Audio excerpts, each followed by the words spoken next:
chopping wood straight off the back of Adam's excellent new custom video of King Richard. How many curse sounds can I say in one sentence? It is Adam from GoFigure hanging out here for another Figure House video. I think that your accent lasted about as long as Kevin Costner's in the movie.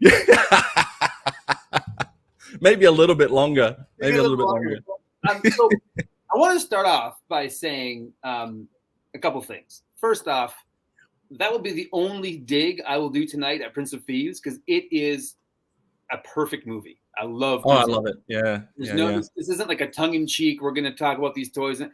I love Prince of Thieves. I love this toy line. I have a lot to talk about it with, and there's nobody I'd rather talk about it with than my man Zazel.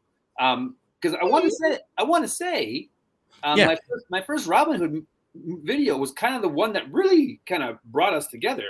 Yeah. We were like, let's do it. Nice. That wasn't weird. That was it was okay. I'll do it again. I liked it. Yeah. But no, your love for that video, and I would say since then the constant nagging of like, when's part two? When are you gonna do part two? So I thought, like, I didn't want to put pressure on you because I know how much effort these videos take, and there's nothing worse than having someone pester you for a video.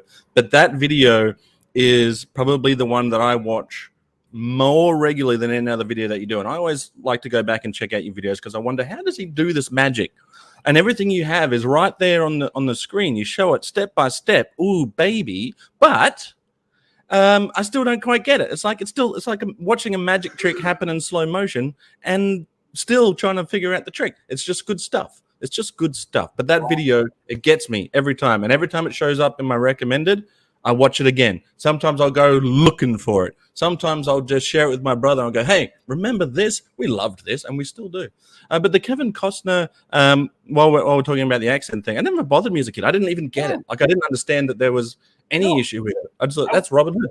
I was 30 years old, and I was at a party, and someone's like, oh, the one where because I started talking about movies I like. Yeah. And someone's like, oh, the one where he like loses his accent halfway. And I was like, oh, yeah, I guess so.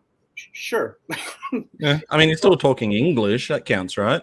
It's also one that's awesome, right? It was because I bought the DVD, and I was excited about it. And someone was like, no. So, but tonight we're going to talk about a couple things. One of the things we're going to plan the Go Figure Part 3 video because I don't want our friendship dynamic to change without a Robin Hood video to look forward to. Like, give you something. I don't want to just like be like, well, now this is awkward. What do we do now? I have some ideas, and I wonder if our ideas are going to align or if we've come up with separate ideas. Because either way, you can't lose, right? You can't lose. Let's say a quick hello to the chat. Yeah. First person off the rank was David. Hello. Oh, it's Happy St. Patrick's Day. Happy St. Patrick's Day to you, David. Mm-hmm. Matthew Comstock has stopped counting numbers for a little while to watch us hang out here tonight. Hello, Matthew. What a beauty he is. TJC. How are you, mate? He's saying hi to David only. So nobody else say hello until he says hello to you. No, just kidding. Hello, mate. Lunchbox classified in the house. I was told to make my way here. Yeah. An order is an order. Yeah. And you know what? Good on you for showing up. That's what we want to see. Dorelaxin, ahoy hoy. Is that like a DeLorean laxative? I think it's like it sends you back in time. It's a relaxed DeLorean. Gotcha. Relaxed DeLorean. I like that. It just it's too lazy to go back in time. It just stays in the present. So Phil's lined up a couple of beers, but for St. Patrick's Day, those are rookie numbers, bud. You're going to need more than that. Wilhelm, how well? Good to see you, buddy. Greetings. He's got the live long and prosper. That's for you. Give him one of those. Gazz, who wasn't sure if he was going to make it today, but he must be hiding somewhere in the office. He's sticking around for a little bit, not the whole stream, but a little bit. And Gazz, we appreciate that of you. Yeah, he's shouting out a fellow Englishman in Space Commander there with Space Commander. What do they call those? Emojis. You can use these emojis if you want to become a channel member. You can use all of these epic little emojis for live streams like this. Have I missed anybody? Oh, yes. Pericles, Dragon Ball Z, and the party continues. Yeah, it does. It doesn't It even stop. continues in a separate and better spelling of the word. I wasn't going to judge you anyway, buddy. I can't spell. Geek Strong is here, the strongest geek I know.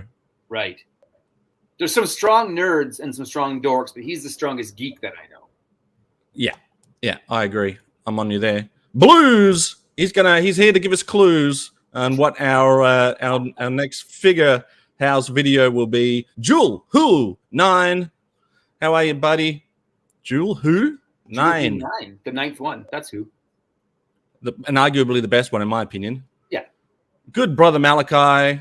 Do you like the film despite the fact Costa doesn't sound like a Brit? Well, we already established that it doesn't bother us. Been there. Been there, done that. Yeah. Guess who's just crashed the party? It's Crash. Ooh. In my mind, I believe that's Crash Holly. I'm not really sure who that is. No, I think it's Crash Holly, just like typing away. Pound for pound, strongest man in the WWF. Pound for pound. Yeah. We're kilos over here, so are we, but the WWF is pounds. I gotcha. Joe O'Hara, 98, the 98th one in the Joe O'Hara line, but arguably the best one in my opinion. Yeah, but by 97, they really cracked the code. Oh, Ken's here. Ken, these handsome men are live, and my sorry ass is late. Well, at least you're here, buddy. I am, I don't know how handsome I'm feeling today. I was woken up at 5 a.m., and I was unable to get back to sleep. But speaking of being woken up at 5 a.m., that opening music piece is given to me by my buddy Damon. Shout out to Damon, who rang me at 5 o'clock this morning. So let's just call it even. I'll add his channel. I'll add his links into the description after this video is done. I find it very difficult to edit videos once they're uploaded. I'm not very smart. Well, I think the YouTube editor is not super smart. It's not old man friendly for me. No, it's not Windows Movie Maker, so I don't know how to use it. 400 pounds. Ooh. Classified doesn't like to think about the kilos. Yeah, I don't know. Does pounds sound more or less than kilos, I wonder? So do you ever say that you weigh like 16 stone? No, we go by sticks. Okay. I was in a stream with someone, and we were talking about what things weighed. And yeah. They're from the UK, and they said, well, it's about 7 stone. And I started laughing because I thought they were like kidding, like, haha, that's a funny thing. And nobody else was like, got why I was laughing so hard. And I was like, oh, I'm sorry. That was a real thing you just said. And my mum still does. My mum does. My mum will say, oh, it weighs whatever stone. I was like, what is that? Yeah. What are you living in the past? Are you living in a Monty Python movie right now? 2.2 pounds to the kilo. All right. Well, I must be lighter by the kilo than I am by the pound then. So I'll keep going with the kilos and ignore the pounds. Exactly. So I want to start by saying this about this movie. Yeah. I think that this movie was the first movie I had a nostalgic reaction to after rewatching it. So this movie came out in 1990, and I loved it when it came out. And so the standard practice when I was a kid was you would go to a movie in the theater sometimes. Right. Yep. And if it was really good, you'd rent it again when it came on VHS from the rental store. Yeah. But then that would be it. That would be the last time you saw it unless it came on TV. That was kind of the thing.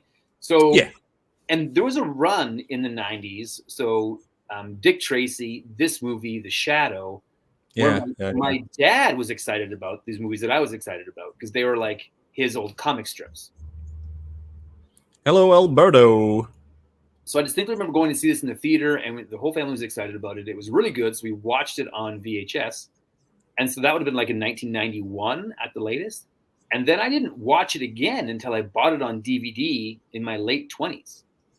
And so, but you don't really get nostalgic for things until you get to a certain age. Before they're just like, that's just things, right? That's just what it is. So I remember watching it and when I bought it on DVD thinking, this movie is fantastic.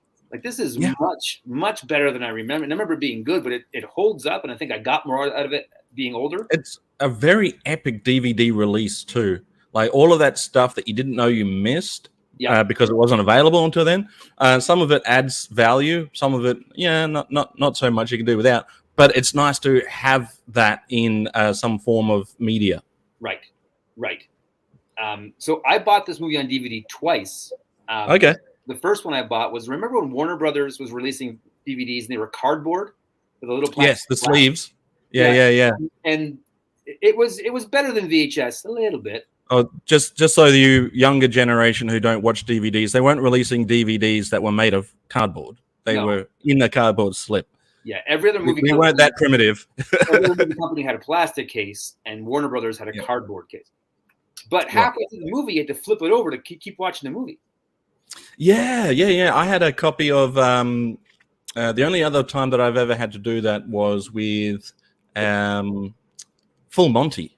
Okay. I had to flip the Full Monty over, which I thought was, a weird sentence to say. The two that I have that were like that were this movie and The Postman. And I was like, what's Kevin Costner? Oh, The Postman. Yeah.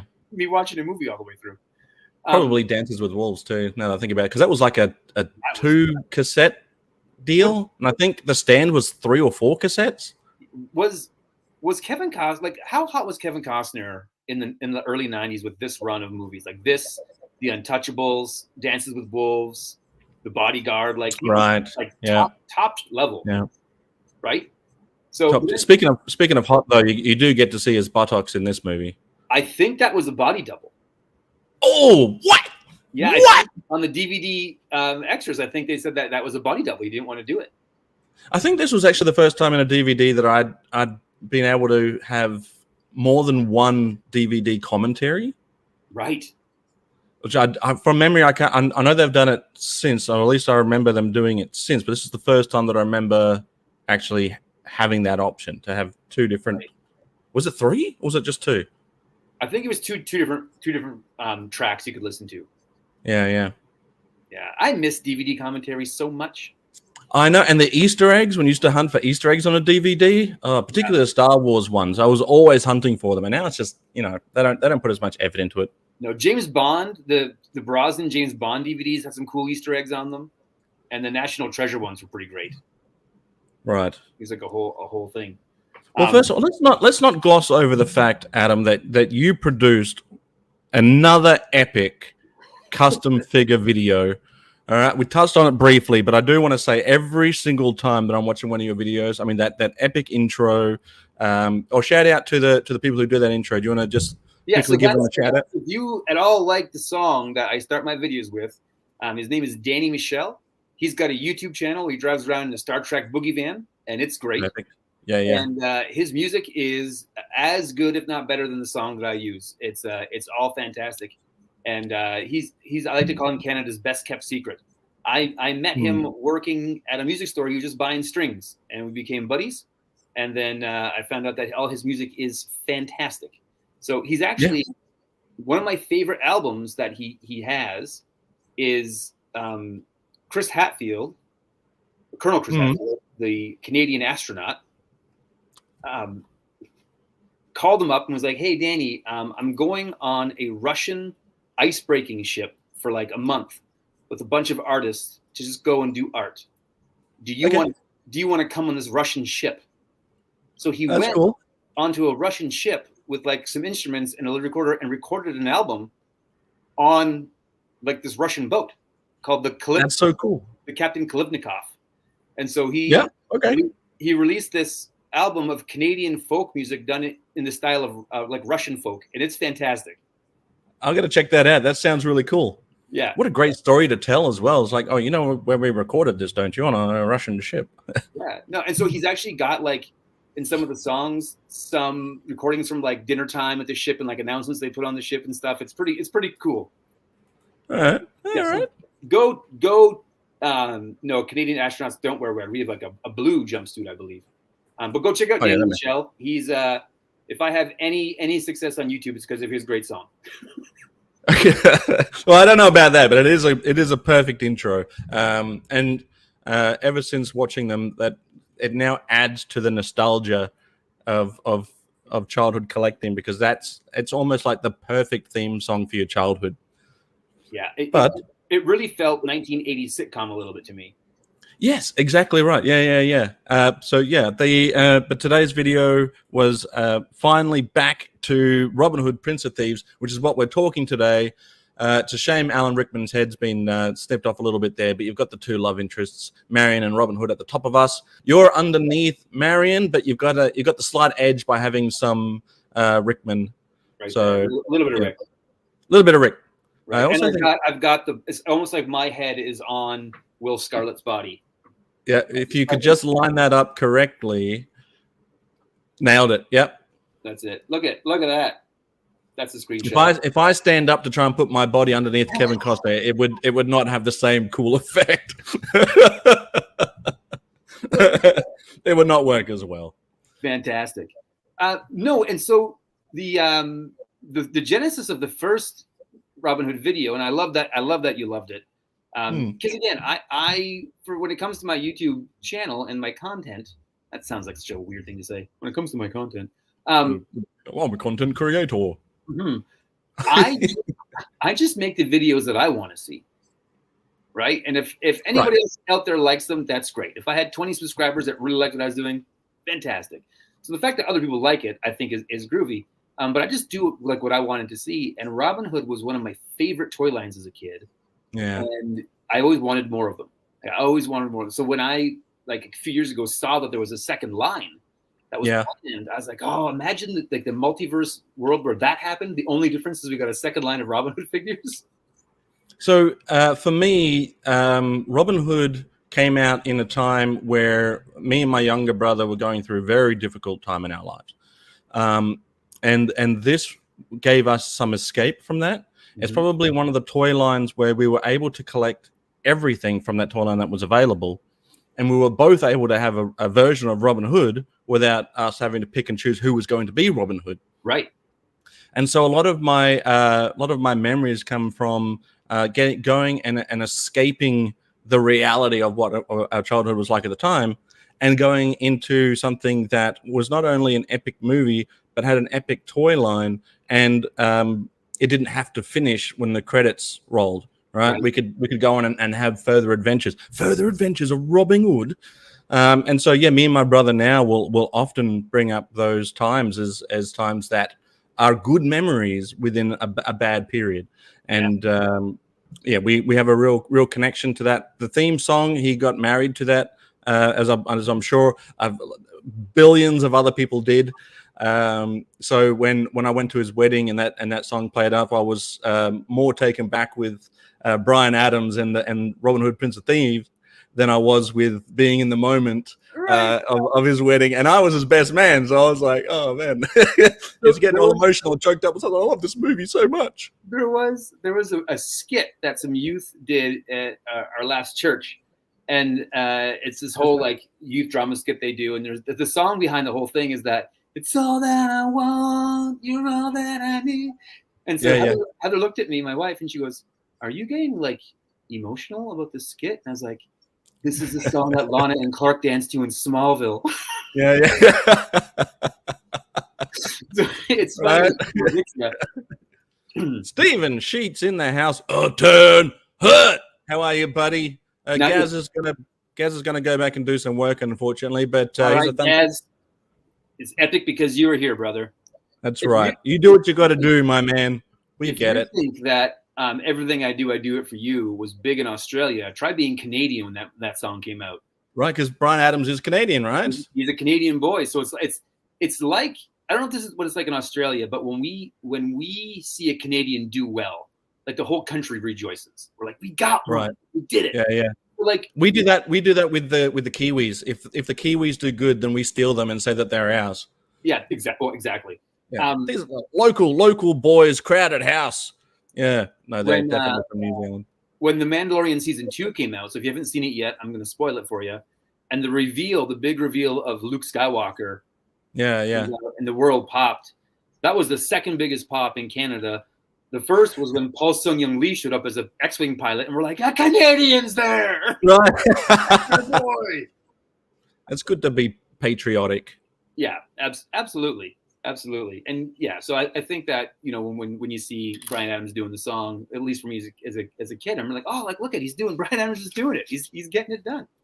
And you know, he made it big because one of the Spice Girls wanted to do a duet with him. So yeah.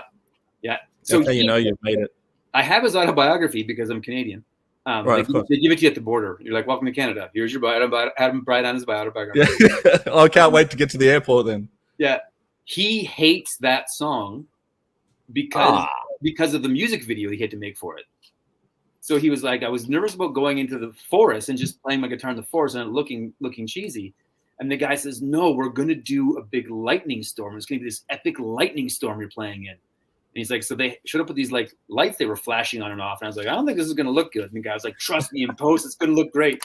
And if you watch the video back now, you can see like flickers of light a little bit if you're looking. Right. Okay. Don't worry. It's epic lightning. I'll rewatch it after. I'll rewatch it after this. I do love that movie. The funny thing about that song, now you won't be able to listen to it in the same way again, right? But let me explain this to you. And I was telling my brother this when he was setting up his music for his wedding.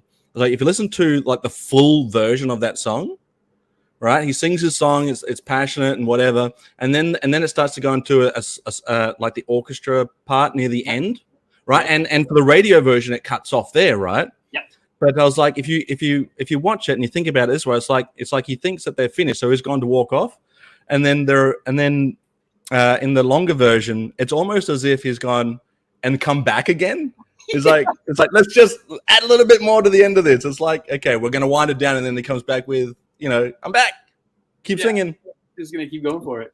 If you don't know what I'm talking about in the chat, listen to the full length version of that. Imagine during that orchestra part of it that he thinks the song's over and has left, and then sounds surprised when he comes back and the music's still going and feels like he has to fill it with something. Yeah. If that doesn't amuse you, that's fine, but it amuses the hell out of me. It's funny when you say that about your brother's wedding. I was at my buddy's wedding, and their wedding song was "The Secret Garden" from Jerry Maguire by Bruce Springsteen.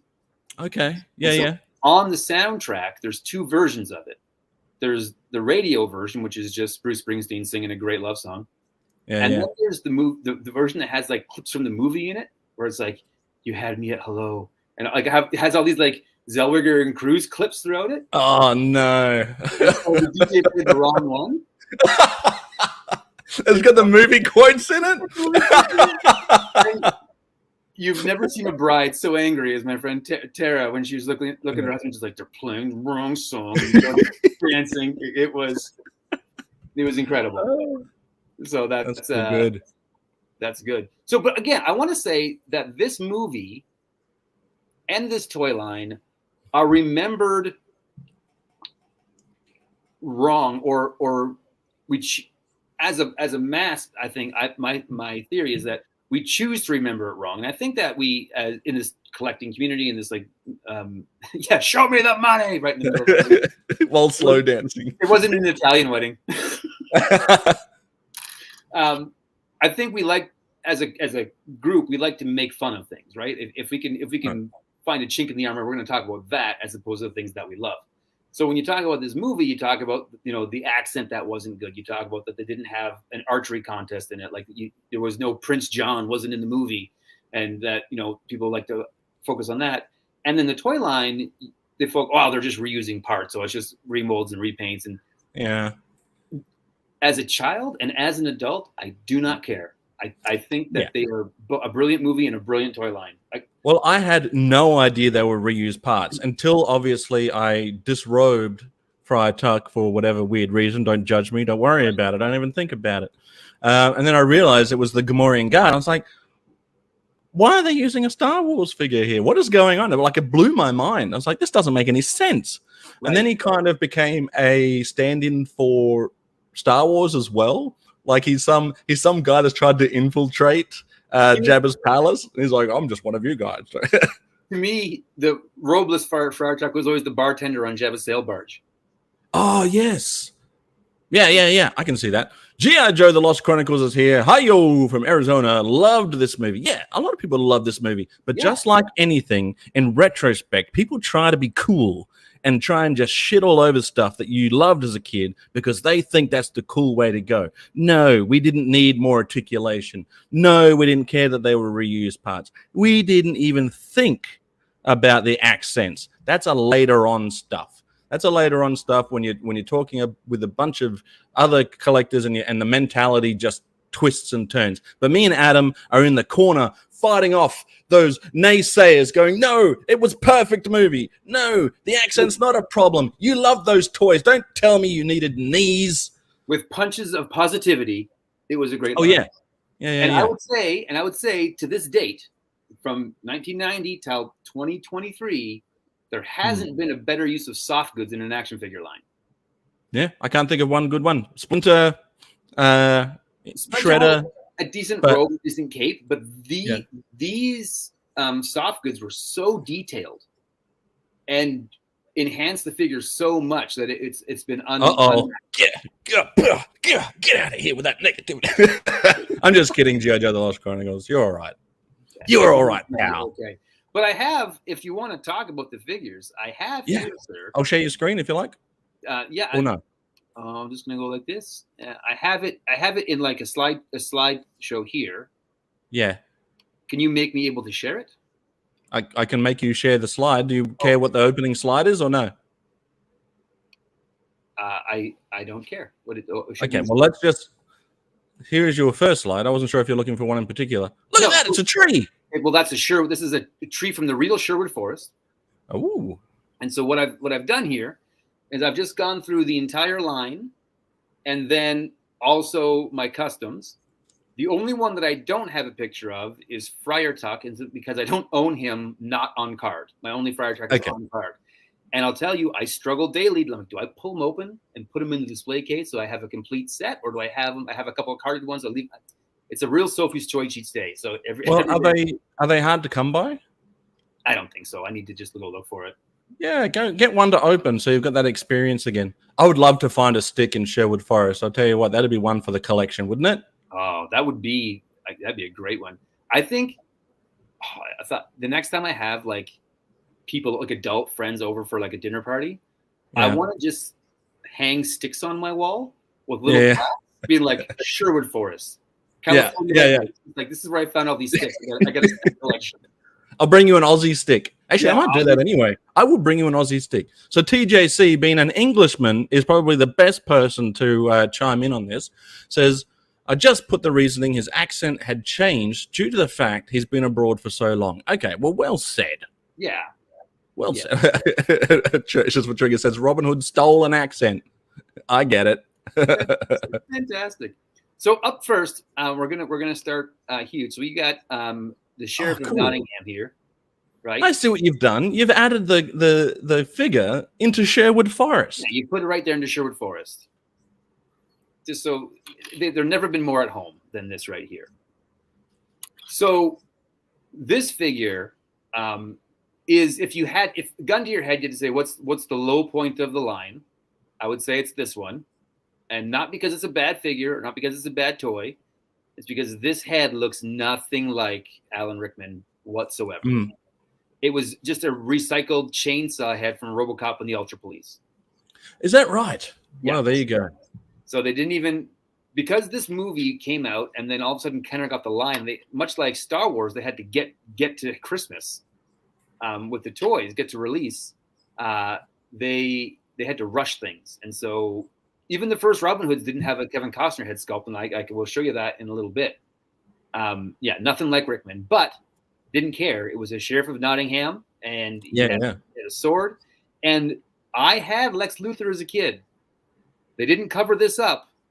I didn't put it together. This was just a Lex Luthor body with Green Arrow's arms. I just was like, oh no, this is an Alan Rickman action figure. Head's a little wonky, but it worked. And so for me, this is the low point of the line, but still a great toy. So if we move on, we've got the man, the myth, the legend right here. Robin Hood. And although this was a body designed for Green Arrow, I think it works better on Robin Hood. Yeah. Right? Great soft goods. Look how much effort and layers went into that outfit. Exactly. The layers. Exactly. And I'll give you a little sneak peek, Zazel. Yes. Soon, if not already, when Wintour arrives at your door for Classified, you will be able to take a closer look at a Robin Hood figure just like this. Oh, nice. So I got a couple little extras in there for you. One of which is this right here. Epic. Thanks, buddy. So you're gonna be able to show your brother, look what I got, Robin Hood. Robin Hood. Yeah. He's got Pericles says he's got a bit of an 8 head. But to be fair, Kevin Costner's got a bit of an 8 head, right? He's got. I wouldn't say, and I love Costner. I think he's great. I wouldn't say he's like a classically handsome leading man. Right? He doesn't have like a chiseled jawline. Like he looks a little. And I think that maybe is fair for a lot of this cast. They look really like real people for the most part. But this figure with these soft goods, the bow that shot, mine has an added sword. Mine has an added sword there. But I think it looked as good as it was fun to play with. Like it was top for me. One of my favorite toys as a kid was this Robin Hood. Real firing weapons. Right, which they're not allowed to do anymore. They can't make this anymore. And I don't even think they were allowed to do it in 1990. They just did. They just did it. Yeah. Right? So then moving on, we've got John Little here, Big John Little. And such a great figure.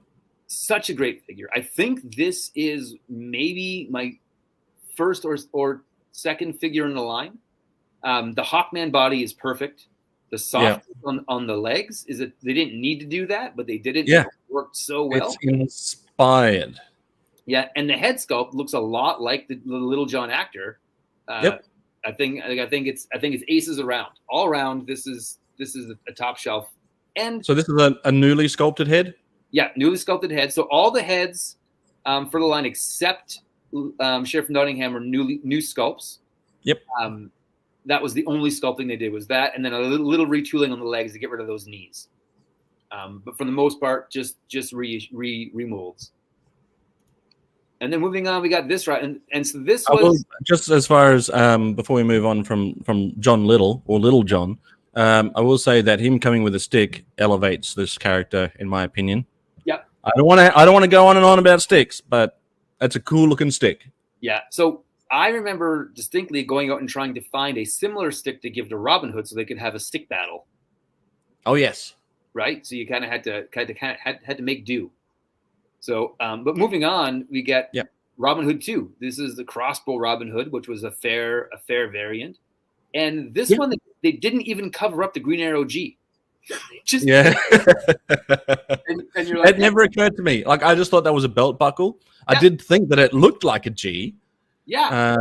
But I was like, okay, it's a belt buckle. I thought it was pretty buff considering. I think it was this figure that got me to thinking of taking the soft goods off my action figures to see what the rest of them look like. Right. Up until then, they were all just like fully dressed or whatever. But this one, I was like, oh, okay, so that's what they look like underneath. Let's see what the rest of them look like. And then obviously when I got to Friar Tuck, I was like, Poof. Yeah, that game changer. Yeah. Game changer. But not in a bad way. You're like, look at this. I have a new Star Wars toy. Yeah. It added. It added for sure. But again, it works. It gives him a crossbow. That's a valid weapon that he used in the movie. So it's a valid version of Robin Hood to have. And a lot of times when we got a variant of a main character, it was like you get Batman, then you get like neon yellow Batman, and it wasn't as desirable, right? Yeah. However, this one, I think you could pick either one, and you'd have just as much fun with both of those toys. Yeah, I agree. And then so this maybe this is the best figure in the line, I think. Yep.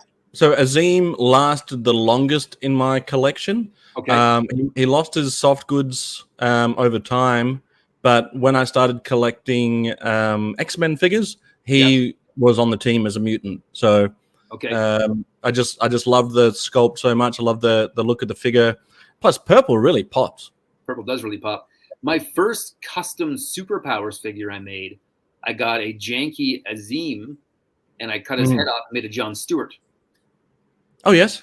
Because I was like, the head's exactly the same scale as the superpowers figures. Yeah. That worked out real nice. Jim Largo, greetings. The Legend Largo right there. It's more soft goods than figure. Brilliant. No, that's my Phil impression. Did I sound like Phil? You sound like a Phil. I don't know if you sound like a Treasures for Trigger. Not the Phil. I'm a Phil, not the Phil. Phil? Phil Connors? So Ned? Azim was just, and the other thing too is Azim was a cool character that you didn't know about going in, right? Going into a Robin Hood movie, you're like, okay, who's going to be Little John? Who's going to be Sheriff of Nottingham? Who's going to be Mary? Like who's Will Scarlet? You know the main players. Yeah. Azim was like this whole new creation, and he had some of the best lines in the movie. Right? Yep. It was incredible. So this figure, top shelf for me. I have a rule of 2 when it comes to army building, that if I'm going to army build something, I just get 2 of them. And that shows that they're an army. And that way I'm not hoarding figures from people. Right. Don't judge me because of my Sergeant Slaughter collection. Well, I don't think it's army building when it's a main character. It's just a collection of them. But if you build an army, but this guy tempts me to do that because these look fantastic. Yeah, I agree. The chainmail armor, I think, is the best soft goods in the whole line. Chainmail soft goods. How does that go together so well? Right.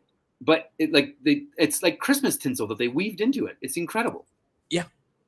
Right? So good. Yeah. And so I've added a sword to mine here, and because every good soldier's got to have a sword. You gotta have a sword. You know, if I had 25, 30 of these guys, I would not mind that at all. I think that they are just top end. The helmet looks great. The axe is great. These guys were fantastic. And then we have Will Scarlet here. He could have almost been the figure of the little kid. What was his name? Wolf? Yeah, he's almost Little John's son more than Will Scarlet. Yeah. You know what I've got stuck in my head?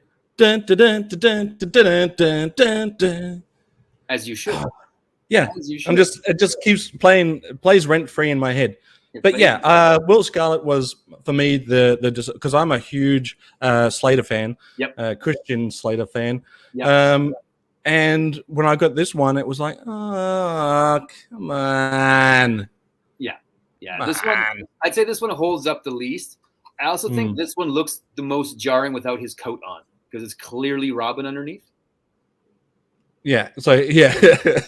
Which, if you think about it, right, him being Robin underneath is just a little Easter egg to the connection that he has with Robin of Locksley. So I will say this, though. This figure, when I was a kid, I don't know where his pants were talking about, but with my Kenner Batman line, this was Dick Grayson. Perfect. Yep. Right. I reckon Space Commander would have gone for that. Yeah, I think I have his blessing. I'm going to speak for him here, but he's pro that movement. Yeah. So that was, I had a Bruce Wayne. I also had a Dick Grayson. So not the best, but still a fun figure. And again, like Will Scarlet in that movie didn't do a whole lot. That was aspirational till the end. It works better as a Dick Grayson or as a young wolf character from Robin Hood than it does Will Scarlet, unfortunately. But correct. Soft goods though, helping. Yeah. So now we're getting into the second wave, a la GoFigure here. Yeah. And so this one was the easiest and hardest one to do. So it took no extra paint apps. It was just give him a coat and give him a sword. Yep. Which is, I think, exactly the note they gave to Kenner. Give him a coat, give him a sword, so he can sword fight. I will say just quickly, anyone that wants to see the process, you can check out Adam's channel, and he will show you how he came about. One of the best videos on the internet. You will not be disappointed. If you haven't seen it, I'd be very surprised. It's one of my favorite videos of all time. But definitely go and check it out because from here on, we're looking at Adam's custom stuff. If you want to see how he did it, in some epic time lapse / in-camera movie magic, then definitely go and check out his channel and check out this video specifically. And then go back and check out all the rest of his videos. Let me know when you're caught up.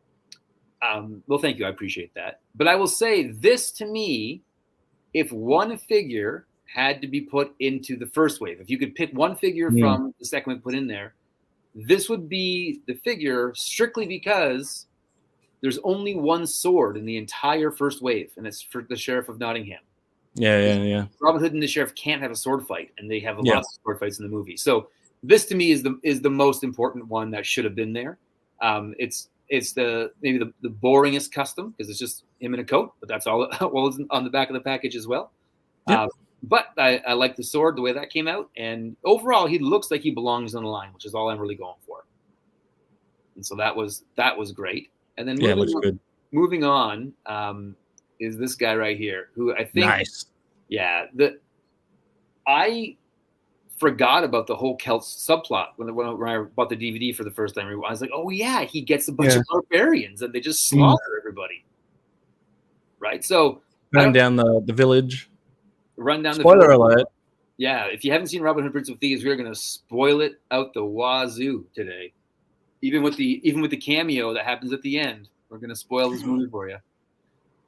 So yeah, but again, this is just lifted right from the prototype images there, and this works, right? Like the Hawkman armor, and they were going to use like faux fur on him and give him a mace, and I just think that they're actually going to give him Hawkman's mace from Superpowers. Yep.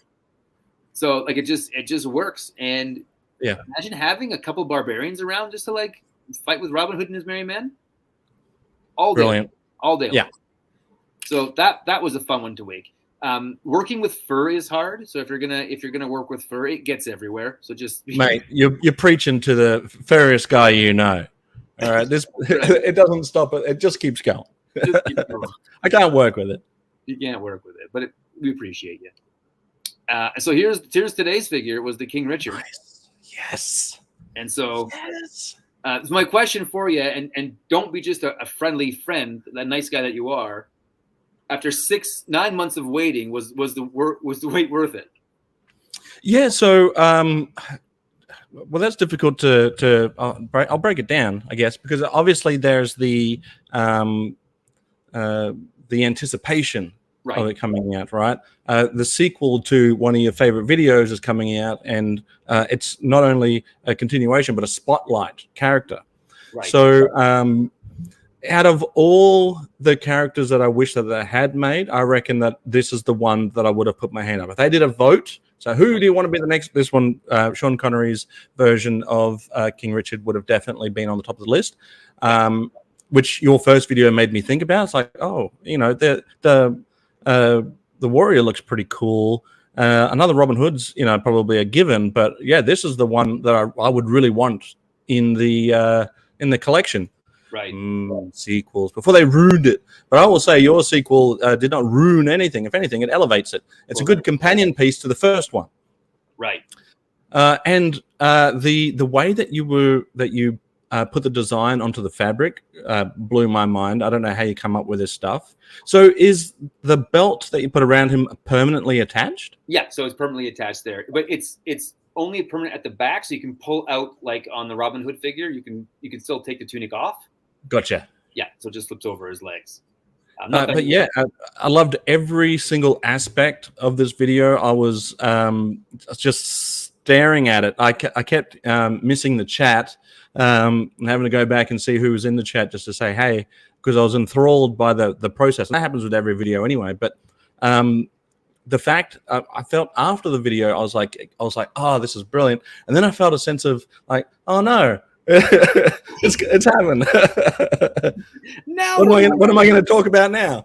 Right, but it's a great looking figure. I think that the use of the head, I won't give anything away if you haven't seen the parts that he used for this. I definitely recommend you going back and watching that video that he dropped today. It's a great video, and also check out the other one as well. So I won't give away the parts used here, but I will say that your deduction of who they would have used, I think, is correct.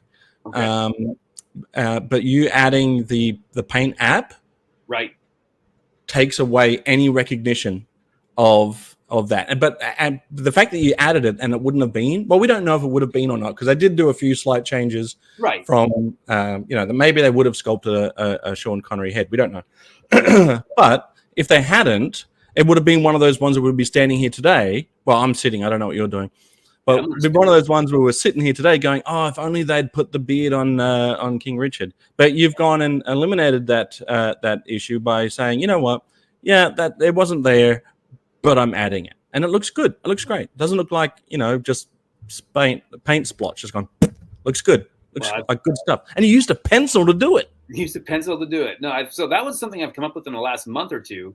For small detail, I sharpened a pencil really well. and then it just puts the paint on there real nice. Thanks, Phil. Phil, be well. Give your family the best. Yeah, so I think this worked out well. It was a real Sophie's choice when I was in the craft store, looking at which kind of gold I want to use. A matte gold, that I want to use a shiny gold, that I want to use a gold leaf, that I use on a sparkly gold. So I settled on the foil, and I think it was the right choice. I think it really shimmers nice. So I agree. It stands out. So that was a fun one to make. And then this next figure, as much as I like King Richard, I think this one turned out the best and is maybe my favorite of the custom ones that I've done. And would have been a great toy was the Flaming Arrow Robin Hood, which is funny because the outfit he's in is his wedding outfit. Right. Yep. So that was the wedding outfit that he wore, and they chose to use that as a Flaming Arrow Robin Hood.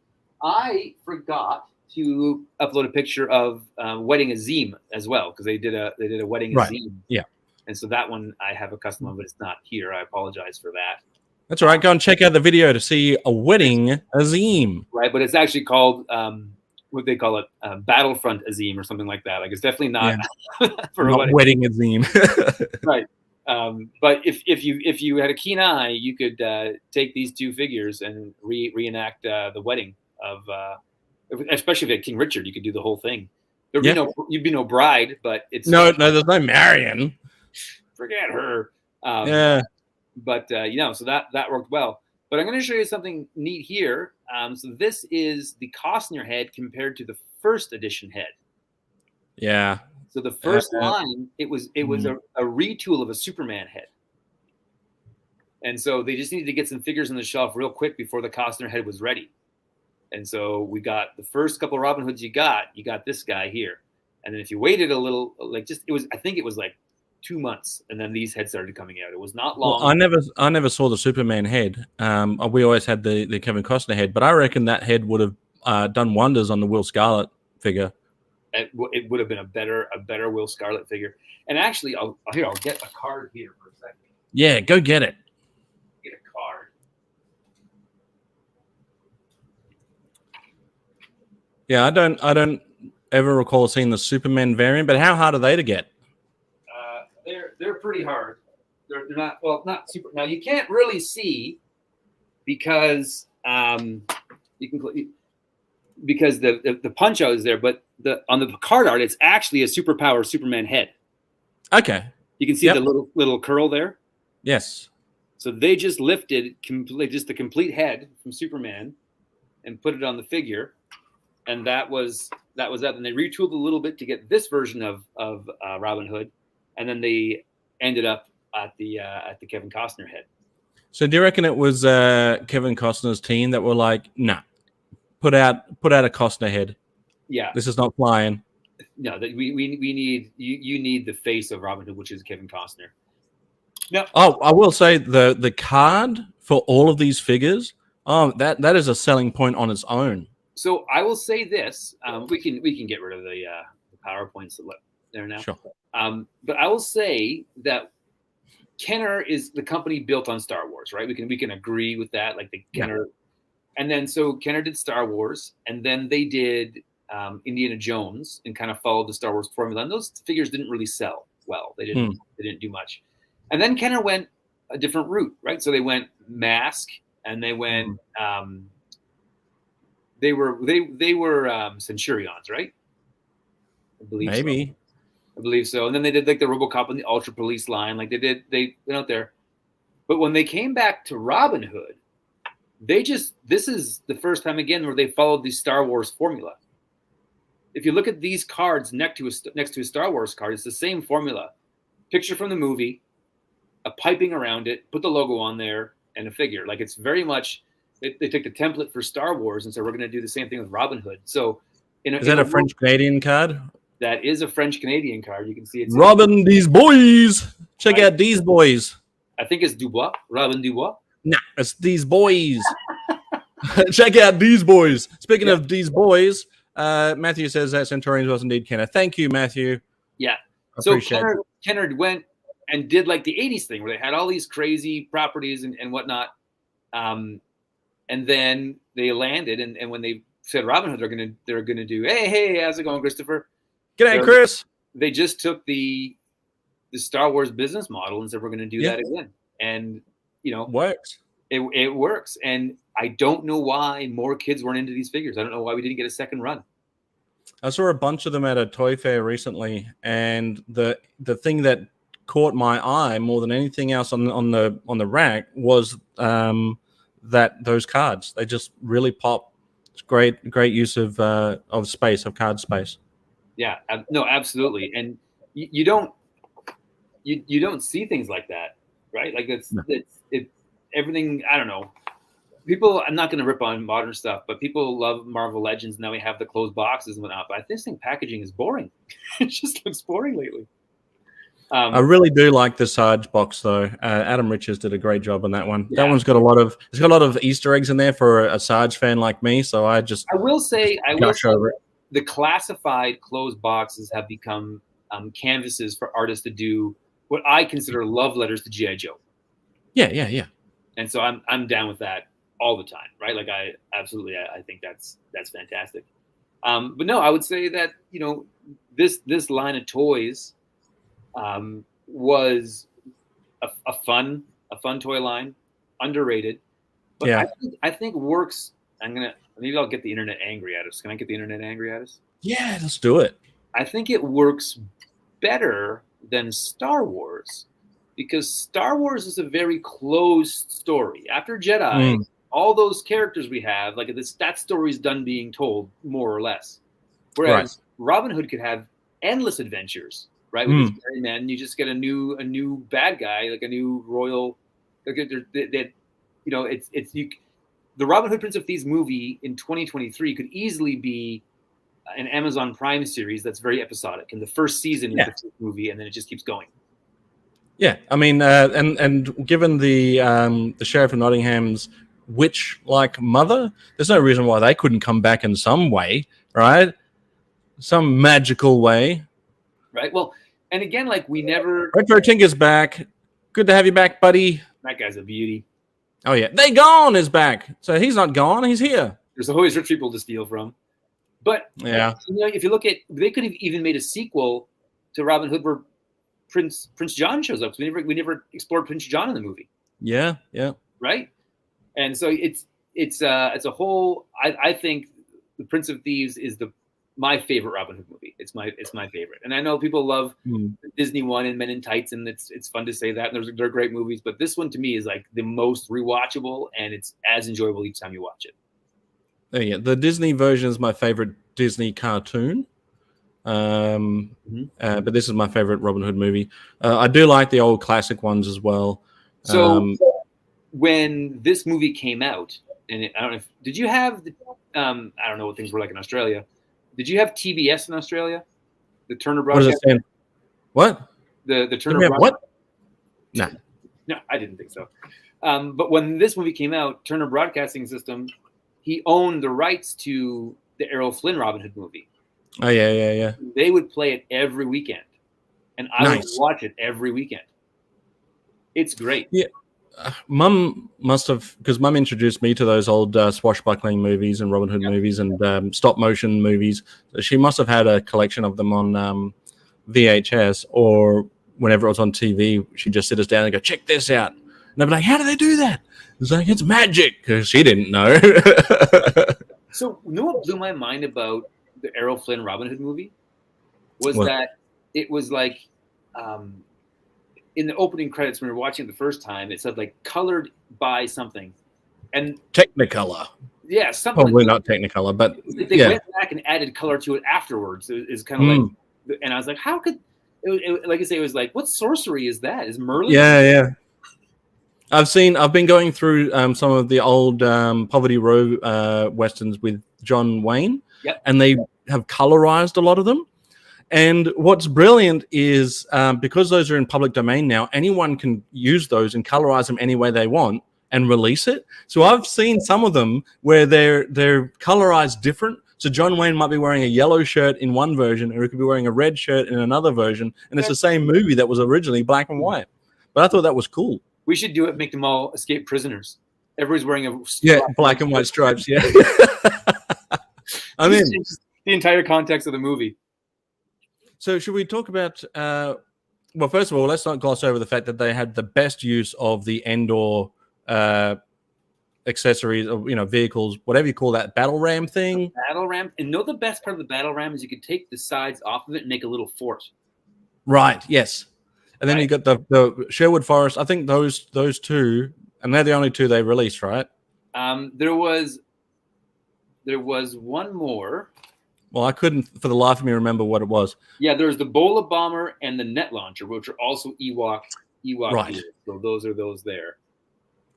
Yes. And so this here, I think, was on top of the battle wagon when it was an Ewok thing. Gotcha.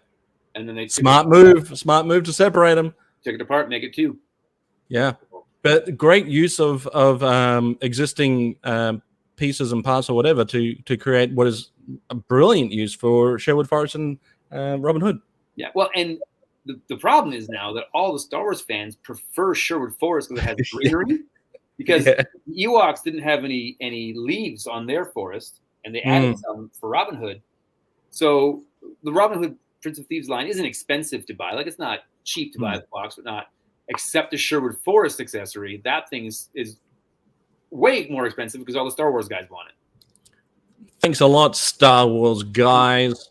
Come on, Star Wars guys. Let me have. So let's get off Star Wars for a minute, and let's get into what we would have liked to have seen, or what we would try to add into the next wave. I've got some ideas. I'm sure you've got some ideas. I'd love to see you them. Hear them? I want to hear them and see them and talk about them. Now, I want to say off the bat, I don't know if you've done it, but I didn't include any female characters because I couldn't think of any female figures that they would have used that would have worked. I mean, they could have, but I couldn't think of anything worthy. Yeah, your mind says go to Marion, right? Right. But I don't think a Princess Leia figure works, and they don't scale well. The Gamorrean guards scale well. I looked to see if there was like an Endor version of Leia in that line where she was wearing the Endor clothing, not the camo stuff, but like the regal sort of, Ewok-y outfit that they gave her. Somehow gave her an Ewok human-sized suit, dress, and so forth. But I don't think they made a figure of that until the modern line. So I was like, well, that doesn't work. But I would have just assumed that they would have done that. But it doesn't really scale right. You're right.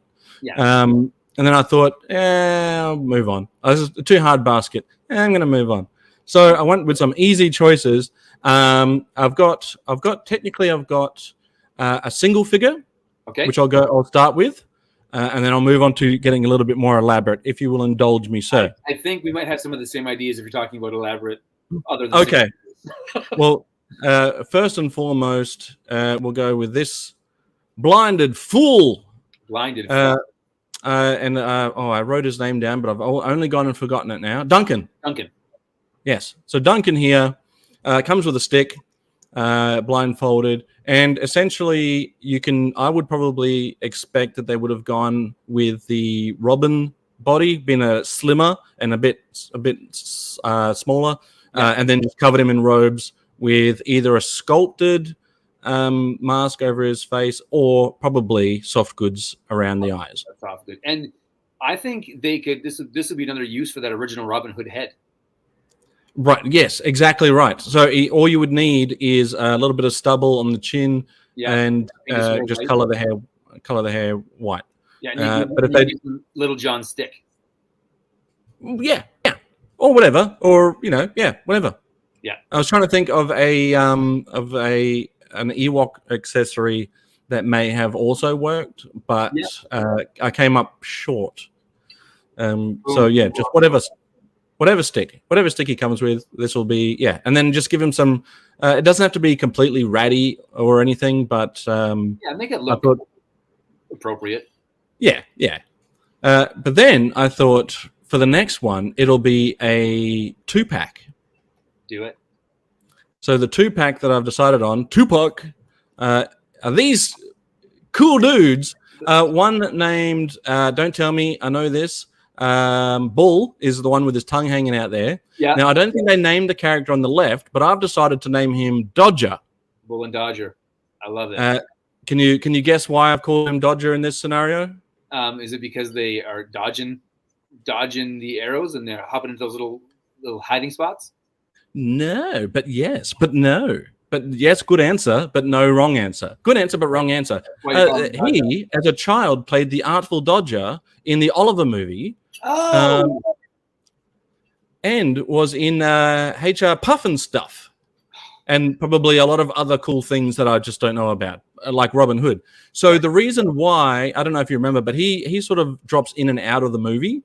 Yeah. And is missing in a few. And the reason why is because he was busy doing other things for his career-wise, whether it be Broadway or whatever. I'm not sure. Probably not Broadway. I'm sorry, Kevin Costner. I'm very busy to be in more of your movies. Yeah.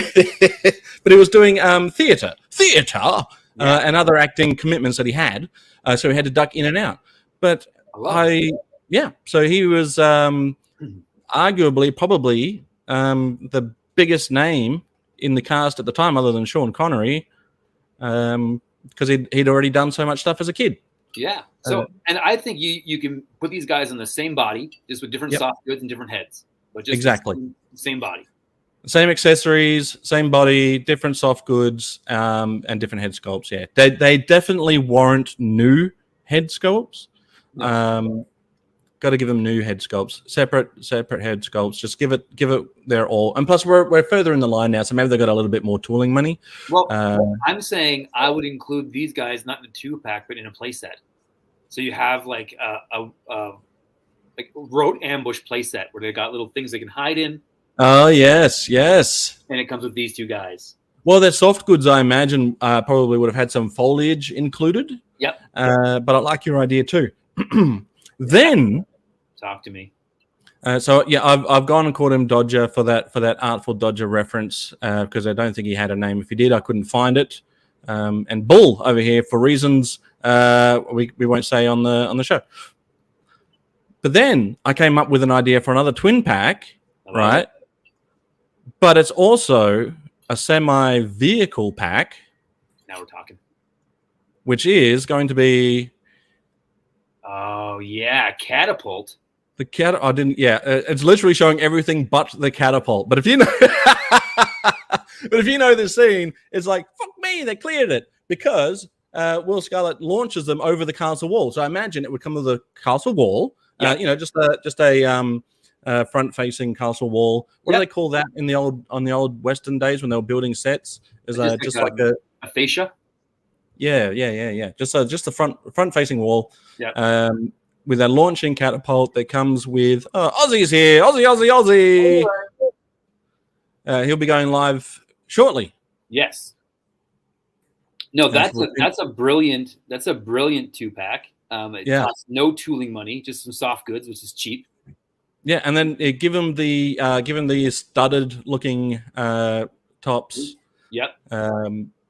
Which is, I guess they attempted kind of with, if I go back through your slides, I'm going to go back to the original Robin Hood.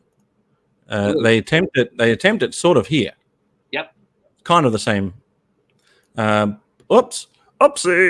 But really give them that studded line, soft goods around the legs would be. Who should have got the Oscar is the guy in the lower right-hand corner. Look at the scowl he's making on that face right there. He is committed to his role.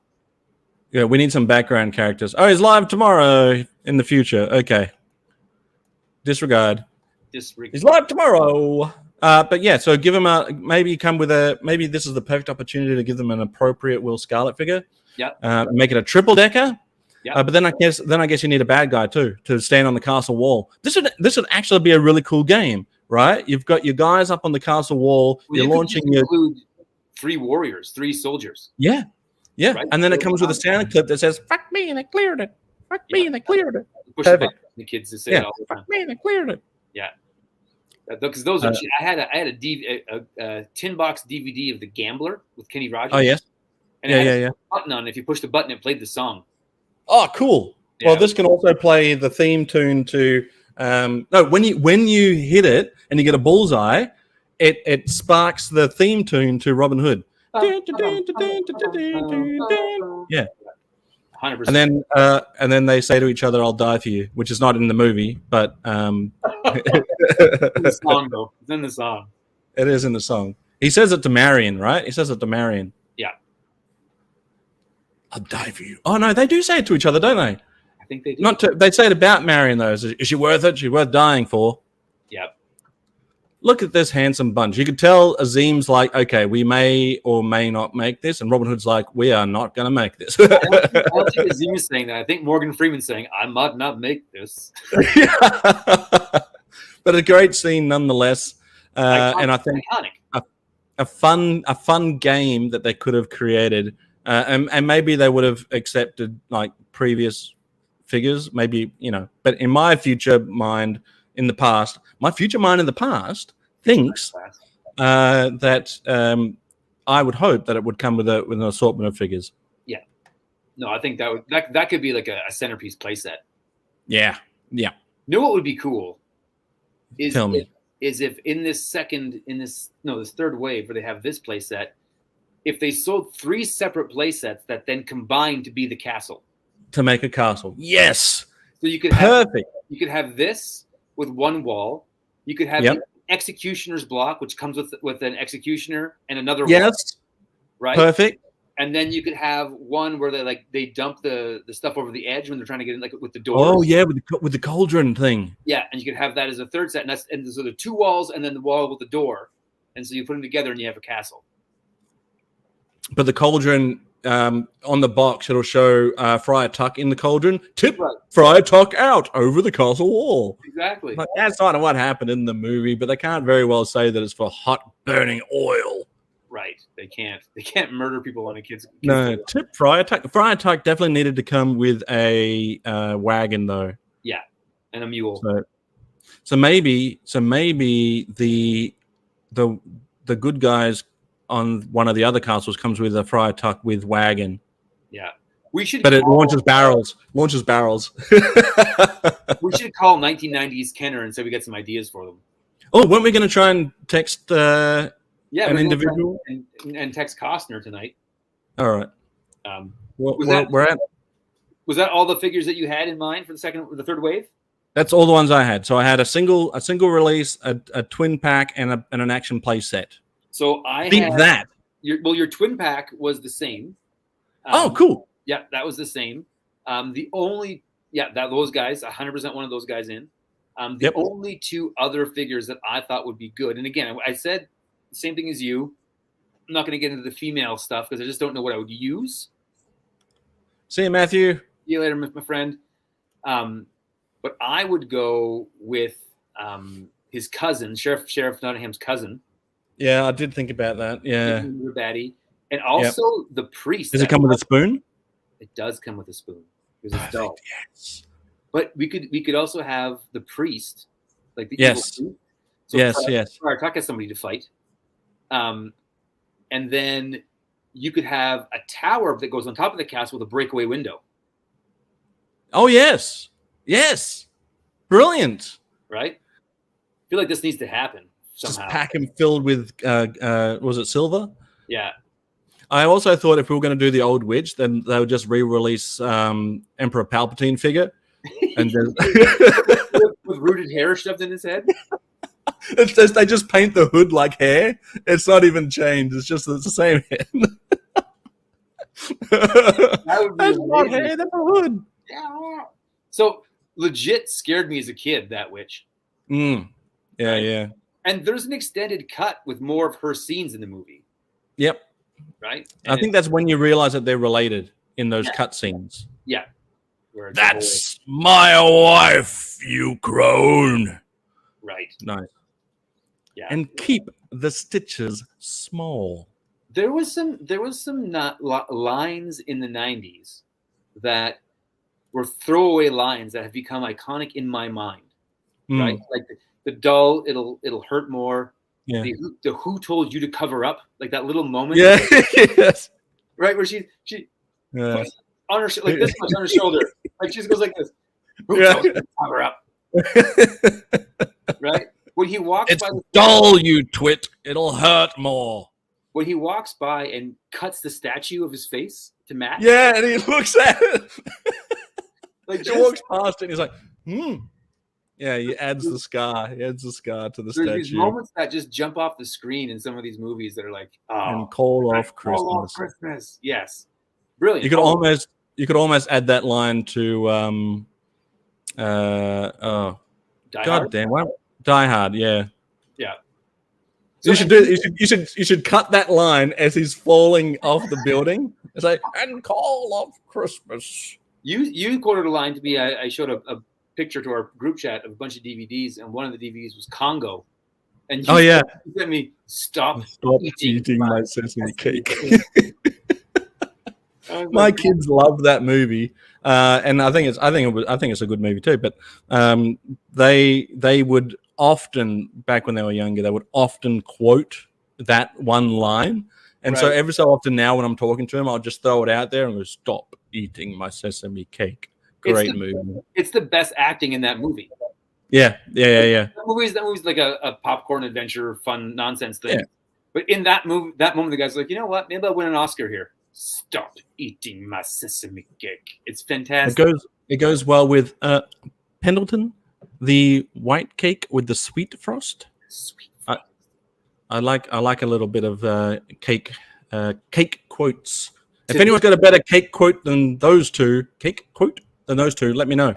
To this day, I call it sweet frost and not icing because of Young Guns 2. Yeah. Pendleton. Yeah. Good movie. Two good movies right there. Absolutely. And what's his name's in Congo? Bruce Campbell. Very briefly. Bruce Campbell. Yeah. Yeah. No, Congo, people were like, oh, it's going to be Jurassic Park. And Jurassic Park, it was not. But it's a fun watch. It was not. No. Amy, gorilla, Amy, mom.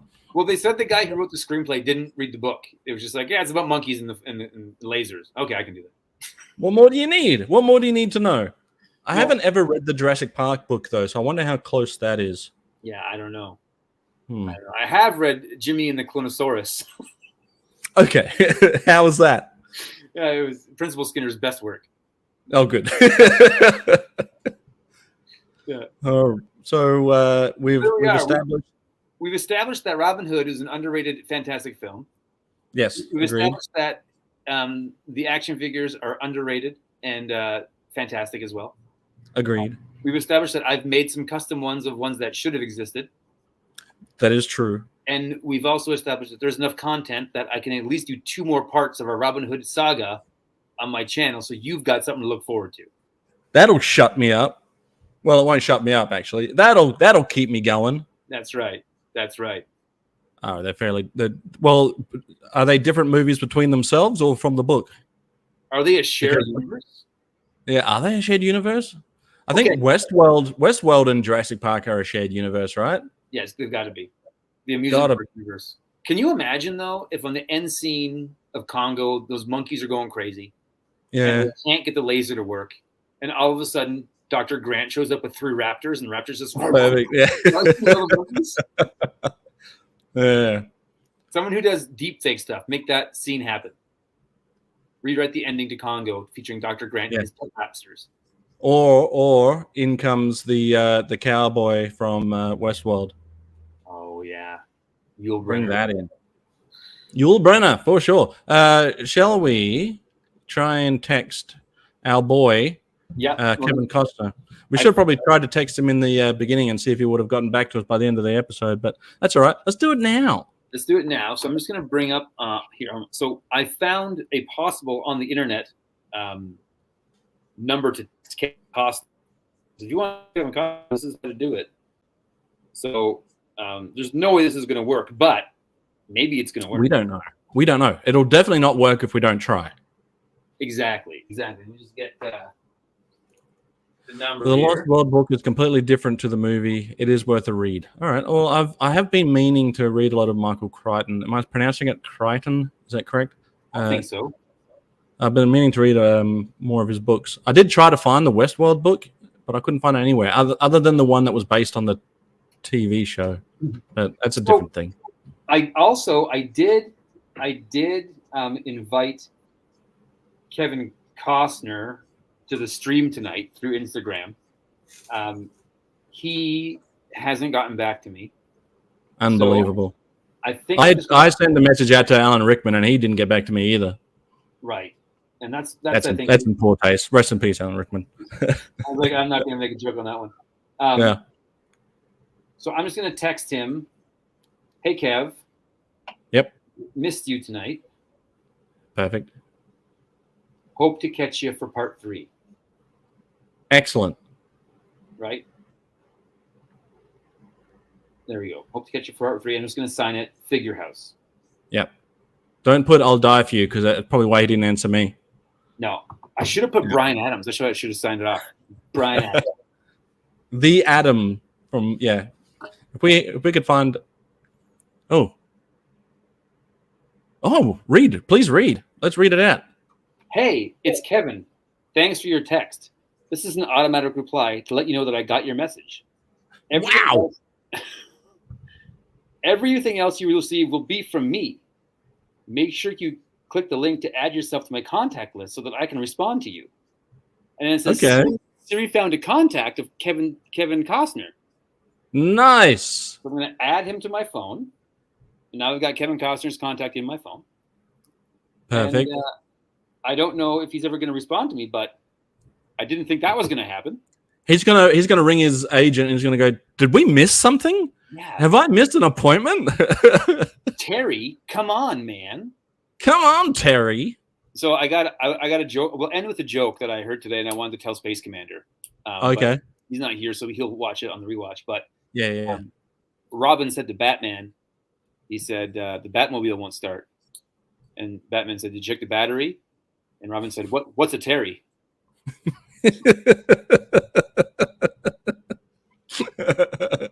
That's so good. Oh, epic. Well, this was fun. I appreciate you having me on and us chatting. I like just chatting with buddies and release a fun video, which essentially, and this is from me to you. Today's video was for an audience of 1. I was like, I don't care who else watches it. I'm making a video for Zazel to watch, and I hope he likes it and he enjoys it. So I appreciate your friendship and all your kind words.